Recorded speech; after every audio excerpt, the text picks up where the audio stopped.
Hello student, नमस्कार सभी को। तो आज हमारी सेकेंड क्लास है और बायोलॉजी की और एसएससी जीएल के लिए, ठीक है।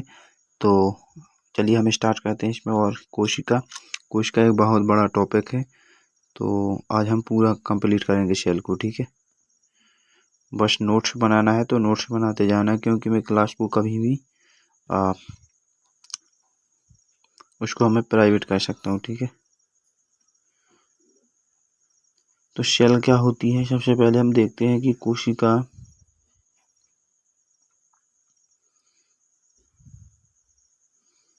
देखो, कोशिका का जब हम अध्ययन करते हैं, क्या कहते हैं? अध्ययन।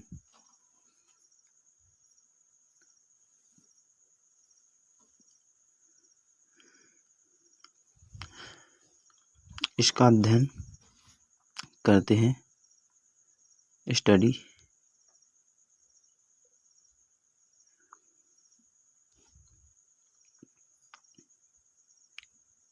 तो उसको कोशिका अध्ययन बोला जाता है, ठीक है।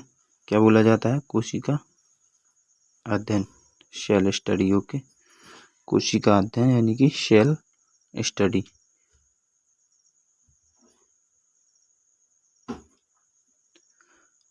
और इसी कोशिका अध्ययन को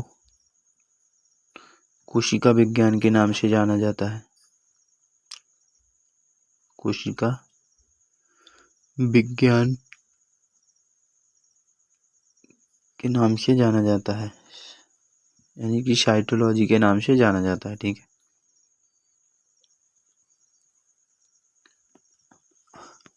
कोशिका क्या है? तो यह एक संरचनात्मक यानी कि इसकी कुछ संरचना होती है, और क्रियात्मक इकाई है, क्योंकि कुछ वो कार्यात्मक इकाई है, सॉरी।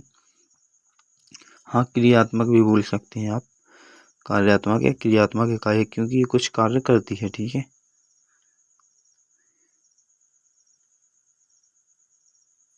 ठीक है।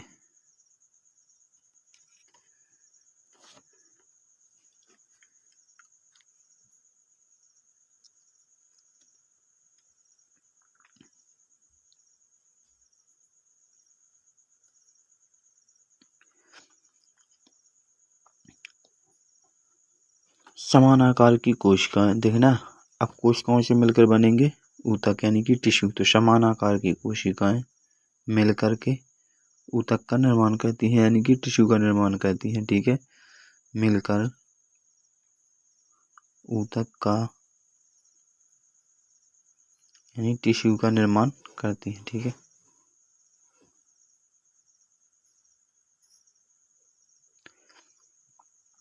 निर्माण करती है। ओके। तो जो समान आकार की कोशिकाएं, यानी कि जब हम मकान बनाते हैं तो उसमें समान आकार के सामान लगाते हैं, ठीक है। उसी प्रकार से हमारी समान आकार की कोशिकाएं ही ऊतक का निर्माण करवाती हैं, ठीक है। तो ये समान आकार की कोशिकाएं हो गई, और इससे ऊतक का निर्माण होता है, ठीक है। समान आकार की कोशिकाओं से ऊतक का निर्माण होता है।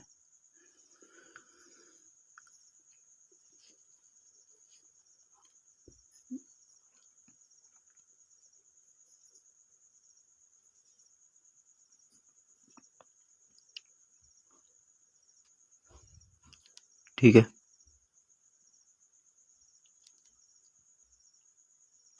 अब इस ऊतक से बनेगा अंग, ऑर्गन, ऑर्गन से ऑर्गन सिस्टम, और सीधा मानव शरीर बनता है, ठीक है। तो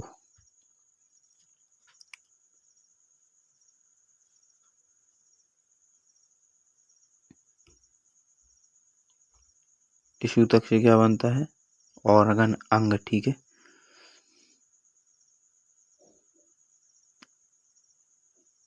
ऊतक से मिलकर बनेगा अंग। अंग यानी कि ऑर्गन, ठीक है।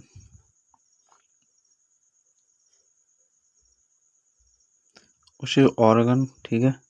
और अंग से बनेगा अंग सिस्टम या अंग प्रणाली, ऑर्गन सिस्टम, ठीक है।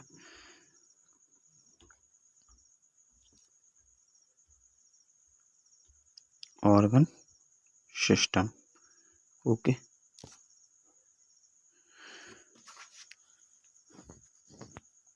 और इस अंग प्रणाली से बनता है मानव शरीर, ठीक है। ऑर्गन सिस्टम से मानव शरीर बनता है, ठीक है। ह्यूमन बॉडी बनती है। ह्यूमन बॉडी, तो यहाँ यदि आपको ह्यूमन बॉडी नहीं करना तो यहाँ पर हम एनिमल बॉडी भी बोल सकते हैं, ठीक है। जंतुओं का शरीर, क्योंकि जंतुओं में सभी आते हैं। एग्जाम्पल लिख लीजिए यहाँ पर। एग्जाम्पल में देखूंगा मैं यहाँ पर अंगों का मतलब होता है जैसे कि आँख हुई, नाक हुई, पैर हुए, ठीक है। ये सब क्या है? अंग। और अंग तंत्र का मतलब क्या होता है? अंग तंत्र का मतलब जैसे श्वसन करना और उत्सर्जन, ये सब क्या होती है? अंग तंत्र। इनके द्वारा हमारे शरीर की क्रियाएं होती हैं और शरीर चलता है, ठीक है। तो नोट से बना लेना है, क्योंकि क्लास को शायद मैं अनलिस्टेड कर सकता हूँ बाद में, ठीक है, क्योंकि इसमें कंटेंट दे रहा हूँ। ओके।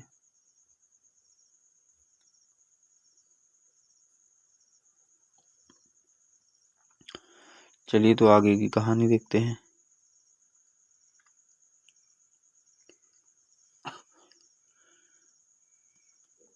कोशिका एक लैटिन शब्द है। क्या है? एक लैटिन शब्द है जिसका अर्थ होता है छोटा खाली कमरा, ठीक है। कोशिका एक लैटिन शब्द है और इसका अर्थ होता है एक छोटा खाली कमरा, ठीक है। अब छोटा खाली कमरा क्यों रखा था नाम इसका, वो मैं आगे बताऊंगा, ठीक है।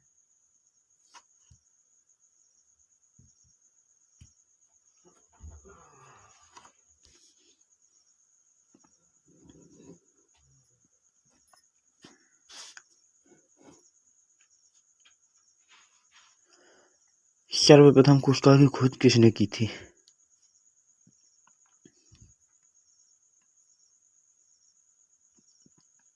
सर्वप्रथम यानी कि सबसे पहले कोशिका की खोज यानी कोशिका का अध्ययन या खोज, ठीक है, तो वो की थी रॉबर्ट हुक ने, ठीक है। किसने? रॉबर्ट हुक ने सबसे पहले कोशिका का अध्ययन किया था या खोज की थी। तो यहाँ पर हम रॉबर्ट हुक लिख लेंगे, ठीक है। कब की थी? तो कब किया गया था इनके द्वारा अध्ययन? 1665 में, ठीक है, 1665 में। ओके। देन इसके बाद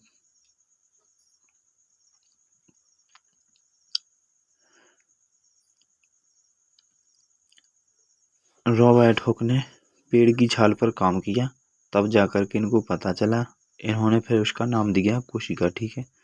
तो पेड़ की छाल पर काम कैसे किया था वो भी देखना है हमको।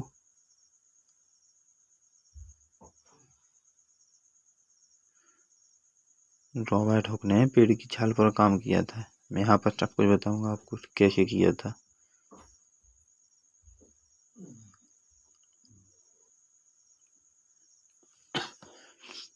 ये पेड़ है यहाँ पर, ठीक है, और ये उसकी छाल है। उन्होंने यहाँ को काट के देखा तो इसको इस छाल के अंदर कुछ कमरे नुमा संरचना दिखी उनको, ठीक है। इस छाल के अंदर कुछ कमरे नुमा संरचना दिखाई दी, कमरे जैसी संरचना दिखाई दी, ठीक है।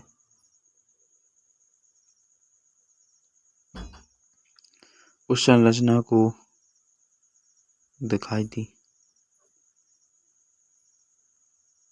तो जो पेड़ की जो छाल के अंदर जो संरचना दिखाई दी कमरे जैसी, उसको इन्होंने नाम दिया था सेल्यूला, ठीक है। तो इसको क्या नाम दिया था इन्होंने? सेल्यूला। और सेल्यूला नाम दिया था, ठीक है। और सेल्यूला को नाम दिया गया था सेल यानी कि कोशिका। और कैसी कोशिका थी वो? मृत कोशिका, ठीक है। तो पेड़ के छाल के अंदर जो इन्होंने कोशिका देखी वो कैसी थी? मृत कोशिका। ओके। तो यहाँ पर हम लिखेंगे अगली स्लाइड में, क्योंकि यहाँ पर नहीं बनेगा। ओके।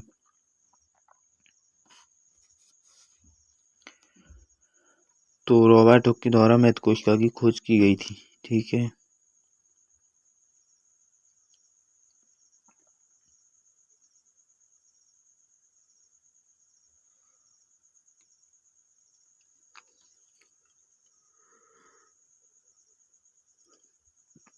मृत कोशिका थी ये, ठीक है। तो रॉबर्ट हॉक ने मृत कोशिका की खोज की थी और माइक्रोस्कोप के माध्यम से की थी, ठीक है।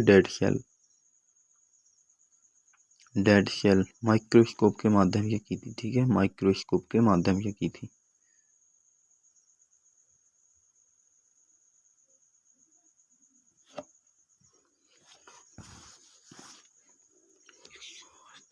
माइक्रोस्कोप के माध्यम से की थी, ठीक है।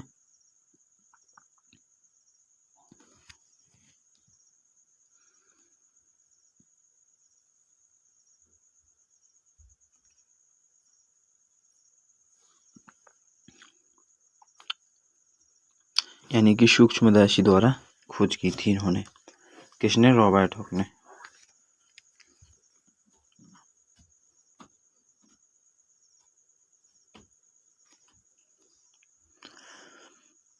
फिर हम आगे देखेंगे कि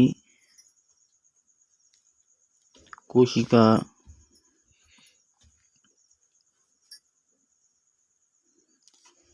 का नाम, ठीक है। क्या?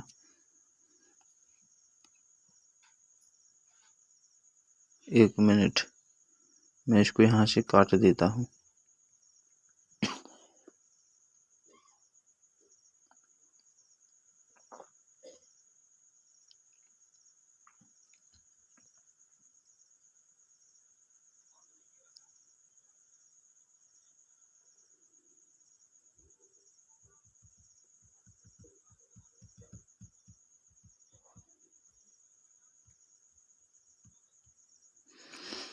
तो कोशिका का नाम कौर कोशिका के नाम पर रखा गया था। कौन सी कोशिका के नाम पर रखा गया था मृत कोशिका का नाम? कॉर्क कोशिका के नाम पर। मैं आपको बताता हूँ यहाँ पर।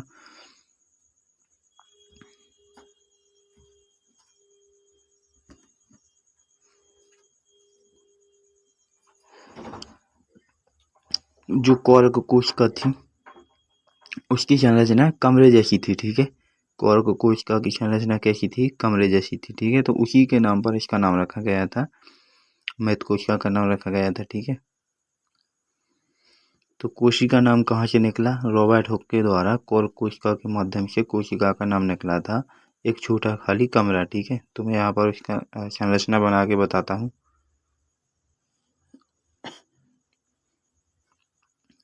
कॉर्क कोशिका की संरचना।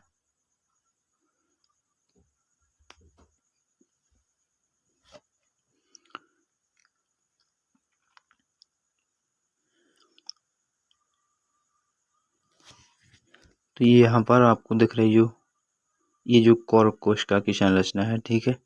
और इसी के नाम पर निकला था कोशिका का नाम, एक छोटा खाली कमरा, ठीक है। यहीं से नाम निकला था पहले सेल्यूला, सेल्यूला से फिर कोशिका, ठीक है। सेल यानी कि कोशिका, और जस्ट इसके बाद उसका नाम रख दिया गया था छोटा खाली कमरा, ठीक है, सेल का। वो सेल कैसी थी? मैथ कोशिका थी, ठीक है। तो आपको इतनी बात याद आनी चाहिए कि रॉबर्ट हुक के द्वारा कॉर्क कोशिका के माध्यम से कोशिका का नाम क्या रख दिया गया था?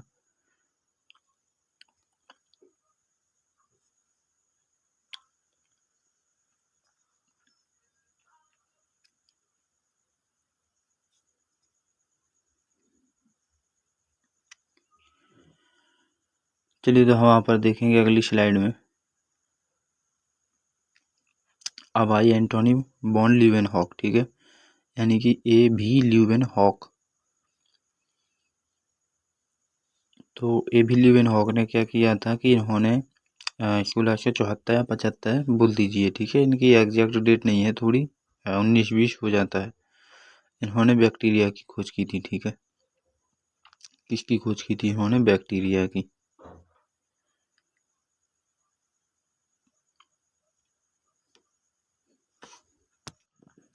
इन्होंने बैक्टीरिया की खोज तो की थी, पर कैसे की थी पूरा डिटेल हमको देखना है, ठीक है। सबसे पहले तो तालाब किनारे काम कर रहे थे। कौन? एंटोनी बॉन ल्यूवेनहॉक, ठीक है। तालाब किनारे काम कर रहे थे और जैसे ही काम करने के बाद घर पहुंचे, तालाब किनारे काम कर रहे थे, ठीक है। ये तालाब किनारे काम कर रहे थे।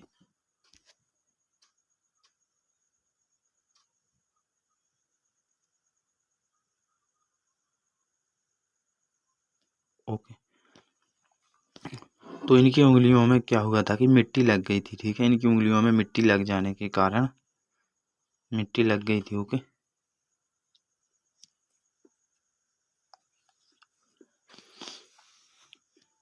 मिट्टी लग गई थी। ओके, तो इन्होंने मिट्टी लग जाने के कारण सूक्ष्मदर्शी बनाया, एक सूक्ष्मदर्शी बनाया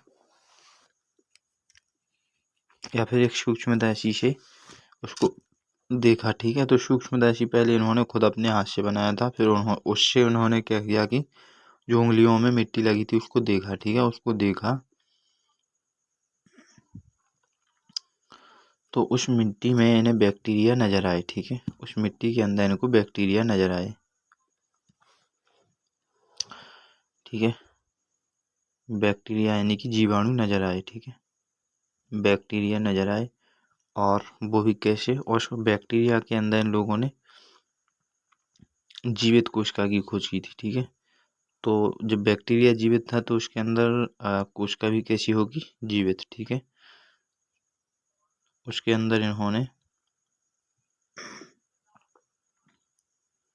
जीवित कोशिका की खोज की थी, ठीक है। जीवित कोशिका की खोज की थी, ठीक है।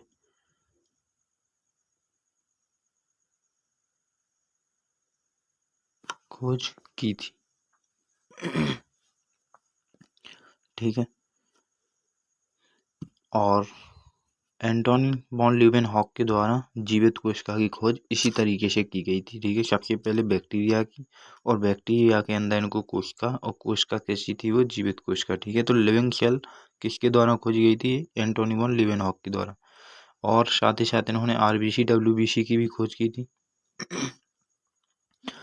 और इसके बाद में इन्होंने प्रोटोजोआ की भी खोज की थी, प्रोटोजोआ की भी खोज की थी। इसके बाद इन्होंने शायद शुक्राणु की भी खोज की थी। तो इनके द्वारा बहुत सारी खोजें की गई थी, ठीक है।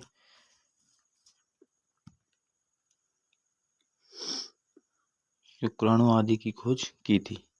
तो सबसे पहले तो जो मेन पॉइंट है वो है एक लिविंग सेल की, कि जीवित कोशिका की खोज किसने की थी, तो एंटोनी वॉन लीeuwenhoek ने, और 1674 में, ठीक है। चलिए अब हम यहाँ पर देखते हैं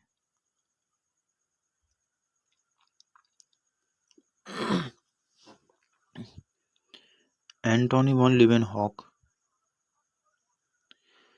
इनको सूक्ष्म जीव विज्ञान के पिता कहा जाता है, ठीक है। एंटोनी वॉन लीeuwenhoek ने बैक्टीरिया की खोज की थी, बैक्टीरिया की खोज की थी। बैक्टीरिया के अंदर, बैक्टीरिया के अंदर एक जीवित कोशिका की खोज की थी, ठीक है। तो ये पॉइंट आपके लिए बहुत महत्वपूर्ण है कि एंटोनी वॉन लीeuwenhoek ने बैक्टीरिया के अंदर जीवित कोशिका की खोज की थी, लिविंग सेल की खोज की थी, और डेड सेल की रॉबर्ट हुक ने की थी, ठीक है।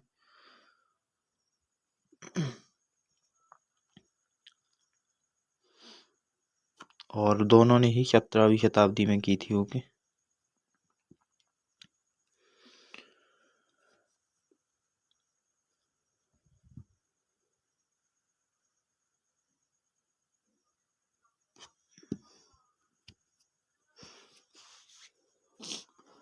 अब यहाँ पर हम और क्या देख सकते हैं,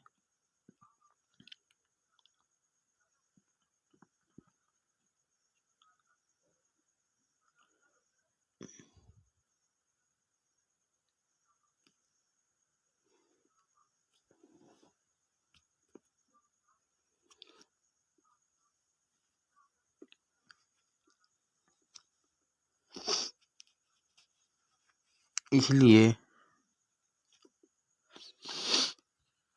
एंटोनी वॉन लीeuwenhoek को सूक्ष्म जीव विज्ञान के पिता कहा जाता है। क्या कहा जाता है इनको, सूक्ष्म जीव विज्ञान के पिता, यानी कि सूक्ष्म जीव विज्ञान के पिता कहा जाता है, ठीक है। किसको कहा जाता है, एंटोनी वॉन लीeuwenhoek को, क्योंकि इन्होंने सूक्ष्मदर्शी के माध्यम से और बैक्टीरिया की खोज की थी, बैक्टीरिया के अंदर जीवित कोशिका की खोज की थी। कहा जाता है ओके, इनको फादर ऑफ माइक्रोबायोलॉजी कहा जाता है, ठीक है। तो इंग्लिश में हम यहाँ पर लिख लेंगे फादर ऑफ माइक्रोबायोलॉजी।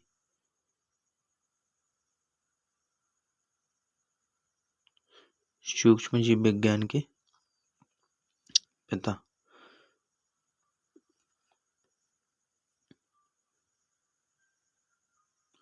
तो क्लास अच्छी लग रही है तो उसको शेयर ज़रूर करना, ठीक है। और इसके नीचे टेस्ट सीरीज लगी हुई है, ठीक है। डिस्क्रिप्शन में मैंने टेस्ट सीरीज की लिंक लगा दी, तो प्लीज़ प्लीज़ उसको ज्वाइन कर लीजिए। ओके।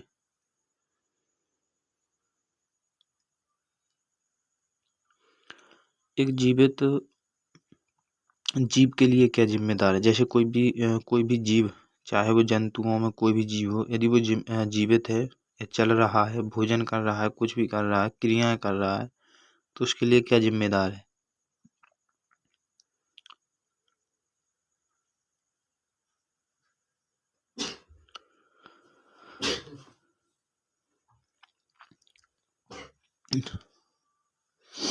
देखो, उसके लिए कई सारी क्रियाएं जिम्मेदार हैं। जैसे कि सबसे पहले हम देखेंगे श्वसन, रिस्पायरेशन।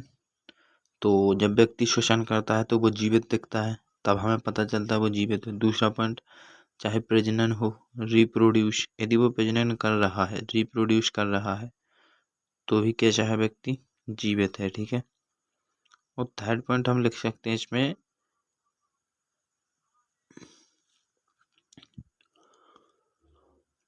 उपापचय, जैसे कि मेटाबॉलिक। यदि व्यक्ति मेटाबॉलिक उपापचय का मतलब होता है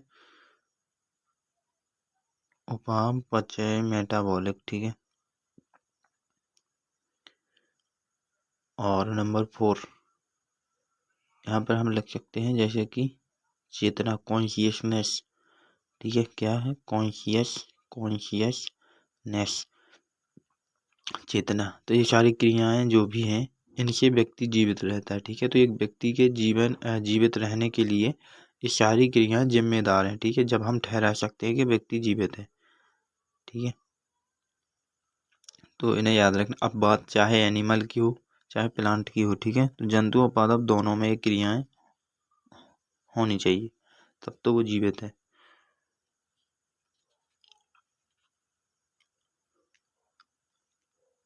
वे हम देखेंगे कोशिका सिद्धांत। कोशिका सिद्धांत किसने दिया था? तो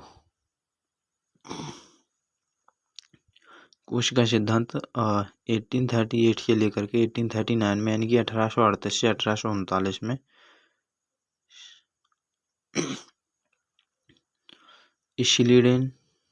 शिलीडेन और शॉन ने दिया था। किसने दिया था? शिलाइडेन और शॉन ने दिया था, ठीक है। कोशिका सिद्धांत शिलाइडेन और शॉन ने दिया था, ठीक है।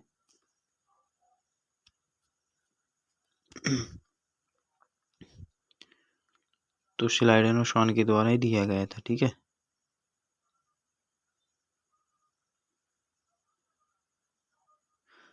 इसके बाद हम देखेंगे कि शिलाइडेन और शॉन ने क्या कहा था। इन्होंने कहा था कि सभी पादप, इनके द्वारा कहा गया था, शिलाइडेन और शॉन के द्वारा, कि सभी पादप या सभी जंतु, कोई भी लिख दीजिए सबसे पहले, तो सभी पादप कोशिकाओं से मिलकर बने हैं, ठीक है, या निर्मित हैं, ठीक है। पादप कोशिकाओं से निर्मित हैं। पादप कोशिकाओं से क्या है? निर्मित है, okay.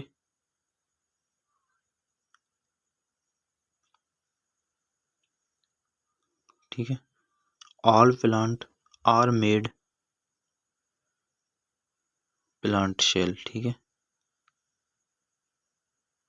Are made plant cell, plant cell, ठीक है। दूसरा इन्होंने क्या कहा था? नंबर सेकंड, यहाँ पर फर्स्ट है, यहाँ पर सेकंड। इन्होंने कहा था सभी जंतु कोशिकाओं से मिलकर बने हैं या फिर निर्मित हैं, ठीक है। तो सभी जंतु कोशिकाओं से निर्मित हैं।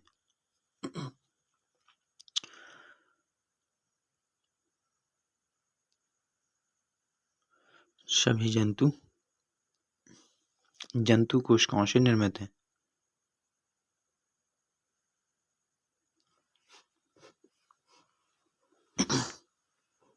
जंतु कोशिकाओं से निर्मित है।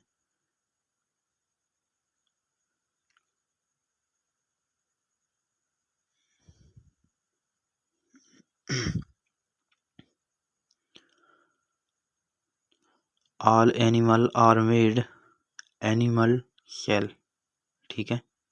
All animal are made animal cell, ठीक है। तो उसके नोट्स बना लेना, और क्लास यदि अच्छी लगी तो प्लीज़ एक बार शेयर जरूर कर देना, ताकि जो विद्यार्थी एसएससी सीजीएल की तैयारी कर रहे हैं उन तक ये पहुंच जाए, ठीक है।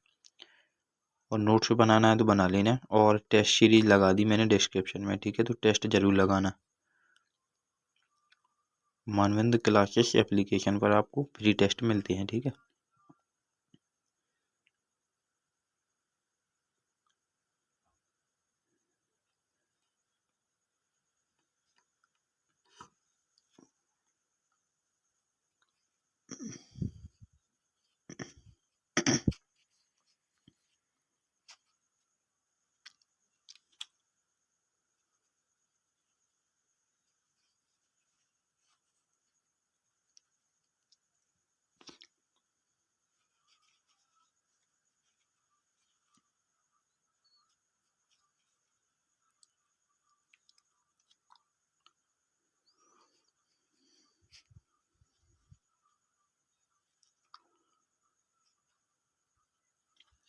अब आए थे रुडोल्फ विर्चो। अब कौन आए फिर बाद में? रुडोल्फ विर्चो आए, ठीक है। सिलिडोनो स्वान के बाद में आए रुडोल्फ विर्चो। तो 1855 में आए थे रुडोल्फ विर्चो, और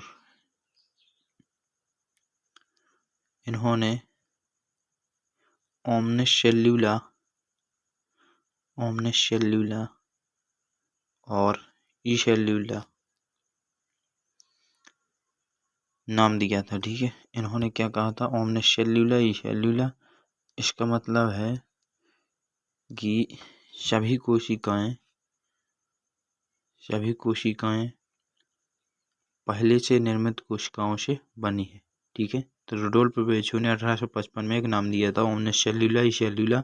उसका मतलब होता है सभी कोशिकाएं पहले से निर्मित कोशिकाओं से बनी है, ठीक है, या फिर निर्मित है, ठीक है। कोशिकाओं से बनी है या निर्मित है? कोशिकाओं से बनी है, ठीक है।